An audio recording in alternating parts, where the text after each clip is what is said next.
কি হবে কি জানি।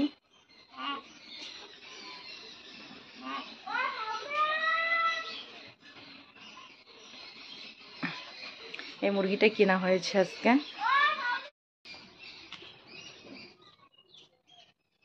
ইস, মাথাটা ধরছি রে, কি সেবা।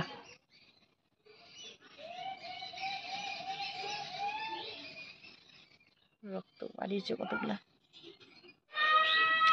আজকে কিনেছে, পাশের বাড়ির এক বৌমা আসছিল বিক্রি করে দিতে, তো বাবা রেখে দিল মুরগিটাকে, রেখে দিয়েছে। বলছে যে পালবে আর কি, ডিম পাড়ার সময় হয়েছে তো। ডিম এখনো পারেনি কিন্তু পারবে। ও ওই মুরগিটার সাথে যে মুরগিটা একসাথে বড় হয়েছে ওগুলো ডিম পারছে, এই মুরগিটাও 2-1 এর মধ্যে ডিম পারবে। তো সেজন্য বাবা বলছে ডিম পারবে তো মুরগিটাকে রেখে দেই, বিক্রি না করে রেখে দিয়েছে। আর সেজন্য ওইখানে বেঁধে রেখেছে। কারণ ওই যে আমাদের কালকে যে বার্থডে বাড়িতে গিয়েছিলাম, তো ওই বাড়ির বৌমা আর কি বিক্রি করার জন্য দিয়েছিল। তো পাশাপাশি বাড়ি চলে যাবে খুলে দিলে, তো সেজন্য ঘরের মধ্যে বেঁধে রেখেছে। তো জানি না কোন দিক থেকে কিছু একটা আসছে মনে হয়। দরজাটা খোলা ছিল মাগো, বন্ধ ছিল, দরজাটা বন্ধ করা ছিল। এখন হয়তো বিজি চলে আসছে মনে হয়, কারণ কুত্তা আসলে তো ঢুকবে কোন দিকে, দরজা বন্ধ আছে। আর বিজি তো এই যে ফাঁক দিয়ে চলে যায়, ফাঁক দিয়ে ঢুকে পড়ে, হয়তো ফাঁক দিয়ে ঢুকে পড়েছে বিজি। বিজি না পোকামাকড়, সাপ নাকি কি জানি, হয় সাপ নালে বিজি আর কি হবে। তো একদম মাথার মধ্যে মনে হয় কামড় দিয়েছে, মাথা থেকে একদম কানের ওই দিক থেকে একদম রক্ত পড়তেছে। এখন মুরগিটা তো কক কক করতেছে, মানে এত আমি ঘরে ভয়েস দিচ্ছিলাম, এত কককিয়ে শব্দ হলো, একদম খুব শব্দ হচ্ছিল। তো মেয়েকে বললাম দেখতো কি হয়েছে, মুরগিটা কেন এরকম করে চিৎকার করছে। ও এসে দেখে এই যে রক্ত বের হচ্ছে, তো আমাকে ডাক দিলাম, আমি তাড়াতাড়ি করে দৌড়ে আসলাম। এখন মা আবার গিয়েছে পাশের বাড়িতে প্রসাদ খেতে, গুরু আসছে, তো গুরুর প্রসাদ খেতে গিয়েছে। এখন কি করব বুঝতে পারছি না, যা তো ঠাম্মাকে গিয়ে ডাক দিতাম আমাকে, বল যে মুরগিটাকে।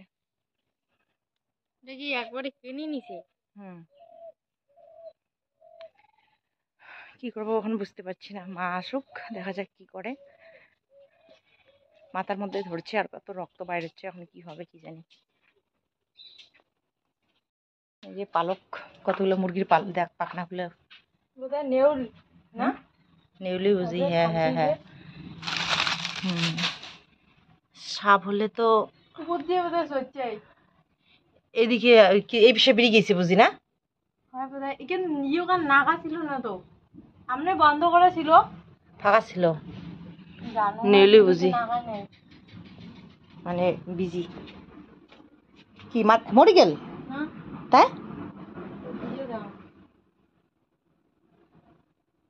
বড় মেয়ে এইখানে গাঁদা ফুলের পাতা হাতের মধ্যে থেতো করে দিয়েছে। মাথাটা কি আপনি পড়ে গেছিল?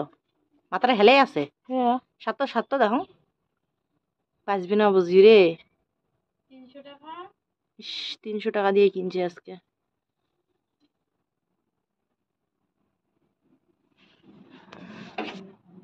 মাথাটা একদম মাটিতে লাগিয়ে দিছে, কতজনে ব্যথা করতেছে। গাঁদা ফুলের রস করে দিচ্ছে।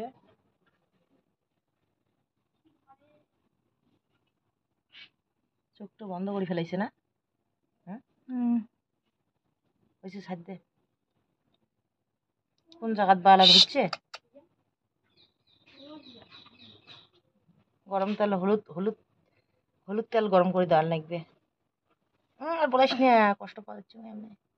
তারপরে থাকো নেউল হয় না, রক্ত বন্ধ হয়েছে। ওর জন্য ও গালাত কামড়ে দিচ্ছে না। নেলি নেলি বাঁচছি না না বাঁচাই কাজ না।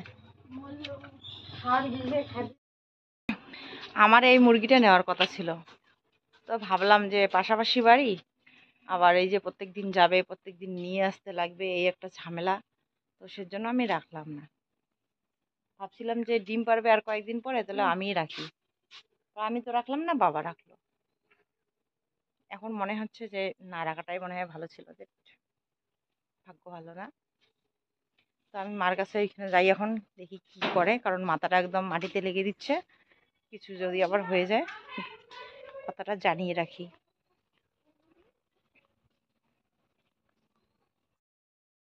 তো মাকে গিয়ে বলে আসলাম, কি করব বুঝতে পারছি না। এই যে বড় মেয়েকে বললাম যে একটু সুতল দিয়ে দিতে, ব্যথাটা যদি কমে। তারপরে হলুদ তেল গরম করে দিতে লাগবে, সুতলটা আগে দিয়ে দেখ, জীবাণুটা কাটা যাক। হ্যাঁ, এমনি আমাকে ঢালি দিয়ে ফোটা ফোটা করিয়ে তুই ঘাড়ত গর্ধনাথ দে, গর্ধনাথ আও আও, গর্ধনাটার দে না, ঘাটটা চকুন না দিস, ধরবে চোখটা। ওই দেখতো হেলছে তো চকুত অতি দেখ না, গালাটা অতি দেখ। হ্যাঁ হ্যাঁ, দেখতো ফুটে দেয়, দে মুখ দে। তো এরপর মুরগিটাকে হলুদ তেল গরম করে লাগিয়ে দেওয়া হয়েছে। তো যতটুকু পেয়েছি আমরা চেষ্টা করেছি ওকে সুস্থ করার জন্য। এরপর ভাগ্যে যা আছে তাই হবে। তো এবার দেখো সন্ধ্যা হয়ে গেছে, আর এই ভিডিওটা শুরু হয়েছিল আগের দিনের বিকেলবেলা থেকে। এটা আমাদের সাথে ঘটেছিল, তাই তোমাদের সাথে শেয়ার করেছি। তো এখন কিন্তু প্রায় সন্ধ্যা হয়ে গেছে, আমি চলে আসলাম এদিকে। মেয়েরা আসছিল ভিডিও আপলোড করতে, তো এবার আমি আসলাম, ওরা যাবে বাড়িতে। তো চলো সাথে দেখো, পুরো ভিডিওটা স্কিপ না করে। তো এবার আমি চলে আসলাম, ভিডিও আপলোড করা এখনো হয়নি, একটু বাকি আছে। মেয়েদেরকে পাঠিয়ে দিলাম বাড়িতে, আবার যদি বিজি চলে আসে তো ওরা বাড়িতে গেল সাইকেল নিয়ে, আর আমি বাকিটা আপলোড করে একদম ভিডিও পাবলিক করে তারপরে যাব। তো কি করি, এদিকে চলে আসলাম জমির দিকে। আজকেও একদম জমির ধানের গাছগুলো লাল লাল হয়ে যাচ্ছে। ওই যে ওইদিকে একটা দেখা যাচ্ছে ক্ষেত, সবুজ সবুজ, ওইদিকে আবার মটর দিয়ে জল দিয়েছে।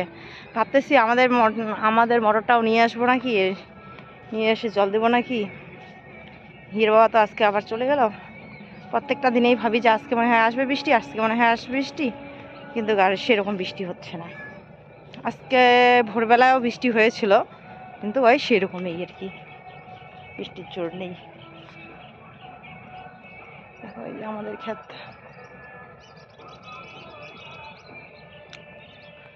চলো থাম্বনেলটা ততক্ষণে থাম্বনেলটা রেডি করে নেই।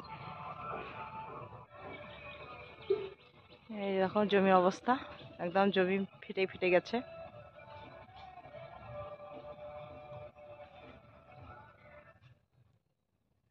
যার যার মোটর আছে শেষে জল দিবে, কিন্তু বাকি লোকরা কি করবে, চায়না ক্ষেতের মতো করে মনে হয় জল দিতে হবে এখন, তাই করছে। ওইদিকে একজন দিচ্ছে, আমি যে কি করব বুঝতে পারছি না, কিভাবে মোটরটা নিয়ে আসবো। সূর্য ওইদিকে অস্ত্র গেল, আর দেখা যাচ্ছে না। গুড মর্নিং মাসিরা, দিদিরা, মামারা। তো তোমরা সবাই কেমন আছো? আশা করি ভালো আছো, তোমাদের আশীর্বাদে ভালোবাসি, আমরা ভালো আছি। তো আজ এই যে সোমবার, এখন বাজে 9টা, 9:30। তো আমি টিউশন থেকে চলে আসলাম, আর দিদি স্নান করতেছে, ঠাকুর পুজো দিবে।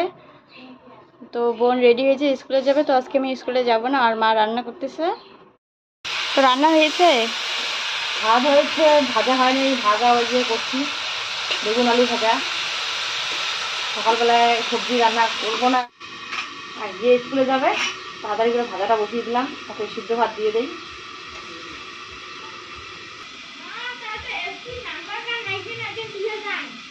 নিয়ে যা তবুও, এদিকে রান্না করছি, এখানে এই যে উনুনটা লেপতে লাগবে।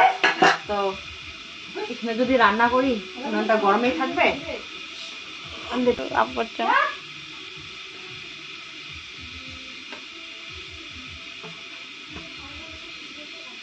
অন্ধকার লাগছে। কাঁকরোল সিদ্ধ দিয়েছি, আমার মেজ মেয়ে কাঁকরোল সিদ্ধ খেতে বেশি ভালোবাসে, জন্য কাঁকরোল সিদ্ধ আর বেগুনের ভাজা। তো হিয়ে খেয়ে যাবে সিদ্ধ ভাত।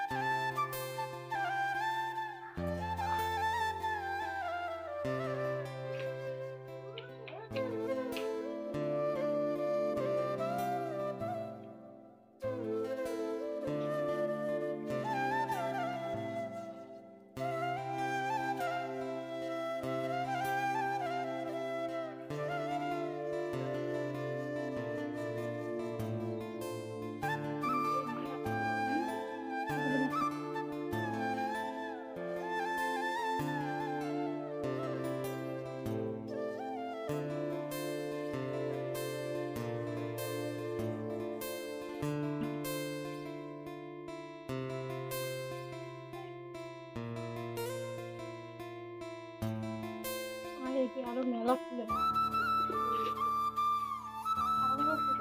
তাতে এতগুলো ঘুরে দিল।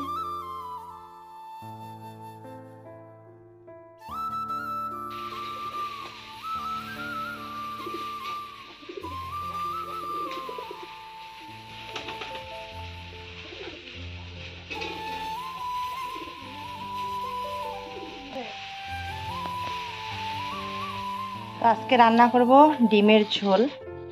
মেয়ে বলছিল ডিমের ঝোল খেতে ইচ্ছে করছে। আর এদিকে রান্না করছি কালো কচুর তরকারি।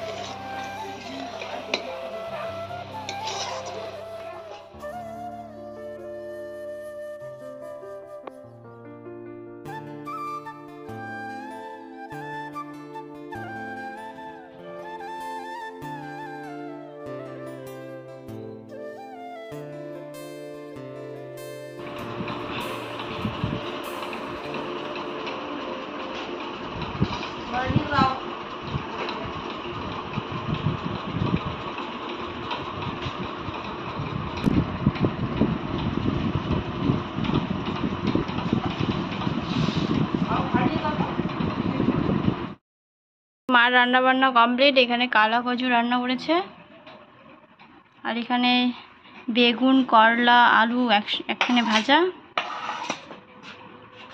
আর এখানে ডিমের ঝোল। তো ওগুলো দিয়ে আজকে খাওয়া হবে। তো বন্ধুরা, অনেকক্ষণ পর আসলাম তোমাদের সামনে। এখন বাজে দুপুর 1টা। তো সকালবেলা থেকে অনেক কাজ করতে হয়েছিল, সেজন্য তোমাদের সামনে আর আসাই হয়নি। আসলে সকালবেলায় ঝাড়ু দেওয়া, বাসন মাজা, মানে সকালবেলার বাসি কাজ বাজ সেরেই লেপা মোছা শুরু করে দিয়েছিলাম। তো লেপা মোছা করে ভাত বসিয়ে দিয়েছি, মেয়ের এদিকে পূজা বসিয়ে দিয়েছে টিউশন থেকে এসে। তো আমার ভাত হয়ে গেছে, তারপর সকালবেলা খাওয়া দাওয়া হয়ে গেছে। তো খাওয়া দাওয়ার পর রান্নাঘরটা লেপার বাকি ছিল, রান্নাঘরটা লেপে নিয়েছি। আসলে বাড়ির দিকটা লেপেছিলাম, কিন্তু ভিতরটা লেপা হয়নি। তখন ভাবছি আগে রান্না করব, তারপরে লেপবো, কারণ ছোটো মেয়ে আবার খাওয়া দাওয়া করে স্কুলে চলে যাবে। আগে যদি আবার উনুন মানে এগুলা মুছতে যাই, উনুনটা লেপতে তো সময় লাগে, ভেঙে যায়, তাহলে এদিকে রান্নাটা পিছিয়ে যাবে, আর মেয়ে আবার খাওয়া দাওয়া করে যেতে পারবে না স্কুলে। তো সেজন্য রান্নাবান্নাটা আগে কমপ্লিট করে নিয়ে তারপরে এই যে রান্নাঘরটা এখন লেপে নিলাম। তো লেপে নেওয়ার পর কিছু জামা কাপড় ভিজিয়ে রেখেছিলাম, এদিকে মশারিটা খুলে ভিজিয়ে রেখেছি। মশারিটা ছিঁড়ে গেছে কালকে, না এত মশা ঢুকে পড়েছে ভিতরে, মশারির ভিতরে এত মশা ঢুকছিল, মানে ভালোভাবে ঘুমাতে পারছিলাম না। এমনিতেই গরম, ফ্যানের হাওয়া তো গায়ে লাগে না, তার মধ্যে এই যে মশার অত্যাচার। তো মানে খুব অসুবিধা হয়েছিল কালকে রাত্রেবেলা, ঘুমাতে পারিনি ভালোভাবে। অস্থির ভাব ছটপট করেই রাত্রিটা কেটে গিয়েছিল। তো সেজন্য আজকে যে মশারিটা ধুয়ে দিয়ে শুকাতে দিয়েছি। মশারিটা আজকে সেলাই করতে লাগবে, অনেকটা জায়গা ছিঁড়ে গেছে। অনেক দিন ধরে ভাবি যে সেলাই করবো, কিন্তু আর সেলাই করা হয় না। হ্যাঁসকারি মানে নিজের বাড়িতে মেশিন থেকেও আর কি নিজের কাজগুলো করা হয় না, এমনটা অবস্থা। অনেকেই বলে না যে কামারের বাড়িতে ভাঙা কুড়াল, আর কি মিস্ত্রির বাড়িতে কী যেন একটা কথা বলে, সেরকম হয়েছে কথা। আমি সেলাই করে দেখো আমার বাড়ির মানে জামা কাপড়ের ছেঁড়া। তো আমারও কয়েকটা ব্লাউজ আছে, হোপ লাগানোর বাকি আছে, ওগুলো করিই না, মনেই থাকে না। লোকেরটা করে দেয় আর আমারগুলো পরে থাকে। এই যে দেখো আমার নাইটির ফিতা ছিঁড়ে গেছে, কবে পরশুদিন ছিঁড়ে গেছে। ভাবছি যে লাগাবো আর লাগানোই হয় না, এরকম। তো যাই হোক, এবার এই যে মশারিটা ধুয়ে দিলাম, কিছু জামা কাপড় ধুয়ে দিয়ে আবার স্নান করলাম রান্না করতে করতে, আর এই যে লেপা মোছা করতে করতে আবার ঘেমে গিয়েছিলাম। তো স্নান করে নিয়েছি, এখন আমি মোবাইলে একটু ভয়েস ওভার দেবো, আর ভয়েস ওভার দিয়ে এদিকে আবার দুপুরবেলায় খাওয়ার সময় হয়ে যাবে। তো দুপুরবেলা তো রান্না করাই আছে, পরে শুধু খাওয়া দাওয়াটা করে নেব। আর মেজো মেয়ে স্নান করে এই যে উঠোনটা ঝাড়ু দিয়ে দিল, মানে ওর কাজটা ও হাসিল করে নিয়েছে, এখন ঝামেলা নেই। আর বড় মেয়ের কাজ হাসিল হয়ে গেছে, বড় মেয়ে এখন ওই যে শুয়ে ঘুমাচ্ছে, খুব গরম লাগছে। তো চলো তাড়াতাড়ি মোবাইলের কাজটা সম্পূর্ণ করে নেই, তারপর তোমাদের সামনে আবার আসছি। আজকে আকাশটা মেঘলা মেঘলা একটু আছে, রৌদ্র দিয়েছিল কিন্তু মানে অতটা রৌদ্র দেয়নি, এই যে মেঘামেঘি করে থাকে, মেঘলা মেঘলা আছে। তবু কেন এত গরম লাগছে জানি না। আর মশারিটা শুকিয়ে গেছে, এখন আমি ঘরে তুলবো মানে কি সেলাই করতে হবে।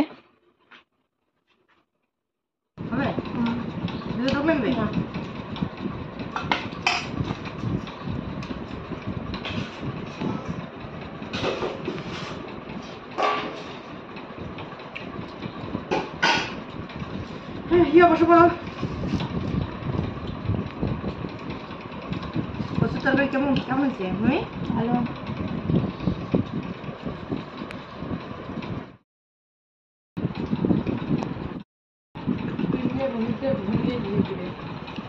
ছোলা দিলে বেশি ভালো লাগতো না? ছোলা দিয়ে কবে থেকে খেতে যাই আর হয় না। শুকনো মাছ তো দিছি। ছোলা দাও, আপনি ছোলা দাও। হ্যাঁ না, এখন হলে তো ছোলা ছিল ওদের দিতে।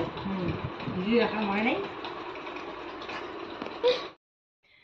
তো বন্ধুরা, খাওয়া দাওয়ার পর বাড়িতে দেরি না করেই একদম সোজা চলে আসছি এদিকে ভিডিও আপলোড করার জন্য আজকেও। তো এখন আমার ভিডিও আপলোড করা হয়ে গেছে, এখন আমি বাড়ি যাব। আর খুব গরম লাগছে, এই যে দাঁড়িয়ে দাঁড়িয়ে কতক্ষণ ধরে একবার এদিকে যাই জমির এদিকে, একবার এদিকে আসি, এরকম করেই ভিডিওটা আপলোড করলাম। আর একটা এদিকে বাছুর বেড়াচ্ছে ধানবাড়ির সাইডে সাইডে। তো এদিকে আবার বাছুরটাকে মানে ইস্যু করে দিয়ে আসলাম। এখন আমাদের জমি থেকে এখন গেছে ওদিকে, ওই যে সাদা একটা বাছুর। জমিতে জল নেই তো সেজন্য এই যে ধান খেতে খেতে এরকম করে বেড়াচ্ছে। তো চলো এখন আমি বাড়ি যাব, খুব গরম লাগছে। বাড়িতে যেতে চাইলাম, এখন এইখানেই আছি কারণ এইখানে একটু কি সুন্দর হাওয়া বইছে। এই যে এদিকে এসে দেখি এইখানে হাওয়া লাগছে। আর খুব গরম লাগছে, বাড়িতে গেলে তো গরমই লাগবে। ফ্যানের হাওয়া আর এই প্রকৃতির হাওয়ার মধ্যে অনেক পার্থক্য আছে। তো সেজন্য এইখানেই বসে বসে একটু উপভোগ করছি প্রকৃতির হাওয়া। আর এদিকে মোবাইলের কাজও করলাম, শুধু শুধু বসে নেই। আর থাম্বনেল টাইটেল লাগিয়ে ভিডিওটা পাবলিক করলাম। তো এখন বাজে সন্ধে 6:30, 6:24। শুভ সন্ধ্যা সবাইকে। তো চলো, এবার আমার কাজ সম্পূর্ণ হয়েছে, এবার আর দেরি না করে এবার বাড়ি যাব। আর বাড়ি যাব মানে কি, এক দিদির বাড়িতে এদিকে আবার যেতে লাগবে। ওই এক দিদির কাছে টাকা পাওয়া যায় আমাদের জলের মিটারের আর কি,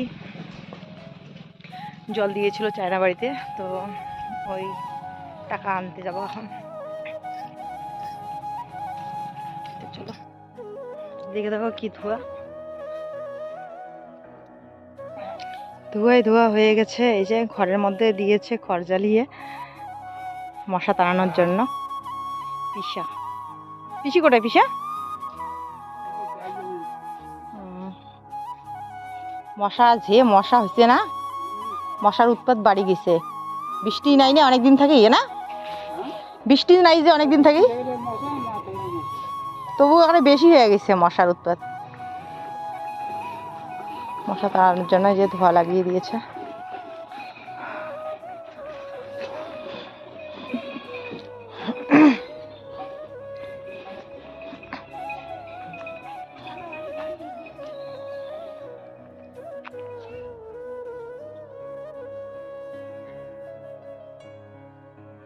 কি না, তো চলো বন্ধুরা, আজকের ব্লগটা আর বড় না করে এখানেই শেষ করছি। ফিরে আসছি আবার নতুন ব্লগ নিয়ে, ততক্ষণে সবাই ভালো থেকো, সুস্থ থেকো আর সাবধানে থেকো।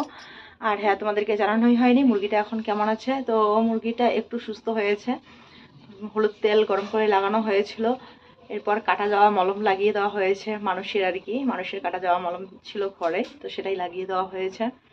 তো একটু সুস্থ হয়েছে। তো মানে ভগবানের কাছে প্রার্থনা করছি যেন ভালো হয়, সুস্থ হয়, নাহলে খুবই খারাপ লাগবে। মানে একটা জিনিস বাড়িতে নিয়ে আসার সাথে সাথে এরকম দুর্ঘটনা ঘটে গেল। কত আর সাবধানে রাখা যাবে বলো, সাবধানে রাখা হয়েছে, একদম ঘরের ভিতরে রাখা হয়েছে, তবু যে এরকম ঘরের ভিতরে এসে ক্ষতি করবে, মানে এটা কেমন আর কি, আর কি করে আর সাবধানে রাখা যায়। বাড়িতে সবসময় এত লোকজন থাকে, তবুও তো করার কিচ্ছু নেই। তো যাই হোক, আবার চোখে চোখে রাখতে লাগবে, চোখ কান সবসময় খোলা রাখা হয়, তবু এরকমটা ঘটে যায়। তো চলো, আজকে যেন টাটা।